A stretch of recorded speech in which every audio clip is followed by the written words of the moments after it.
மத்திய பட்ஜெட்டில் மத்திய நிதி அமைச்சர் நிர்மலா சீதாராமன் ஒரு மிக முக்கியமான அனௌன்ஸ்மெண்ட் பண்ணியிருக்காங்க. அதாவது ஒவ்வொரு நிலத்திற்கும் ஒரு யூனிக் ஐடென்டிஃபிகேஷன் நம்பரை உருவாக்குறோம் அப்படின்னு சொல்லியிருக்காங்க. அதாவது தனிநபருக்கு எப்படி ஒரு தனித்த ஆதார் எண் இருக்கோ அந்த மாதிரி உங்களுடைய நிலத்திற்கும் urban land parcel identification number ULPIN அப்படின்ற ஒரு யூனிக் நம்பரை உருவாக்குறோம் அப்படின்னு சொல்லியிருக்காங்க.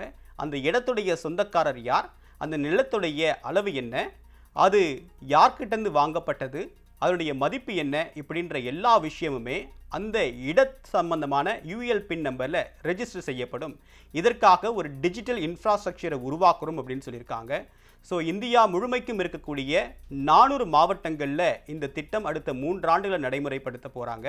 ஸோ ஆதாரும் இந்த யூஎல்பின்னும் சிங்க்ரனைஸ் பண்ணப்பட்டால் ஒவ்வொரு தனிநபருக்கும் எவ்வளவு சொத்து இருக்குது, அதனுடைய மதிப்பு என்ன அப்படின்ற எல்லா விஷயமுமே டிஜிட்டலைஸ் ஆகிடும். இதன் மூலமாக விவசாயிகளுக்கு தரக்கூடிய மானியத்தை நேரடியாகவே உங்களுக்கு கொடுக்கக்கூடிய வகையில் தான் இந்த திட்டத்தை மத்திய அரசு அனௌன்ஸ் பண்ணப்பட்டிருக்கு. வரும் காலத்தில் இந்த திட்டத்துடைய முக்கியத்துவம் மேலும் அதிகரிப்பதற்கான வாய்ப்பு இருக்குது.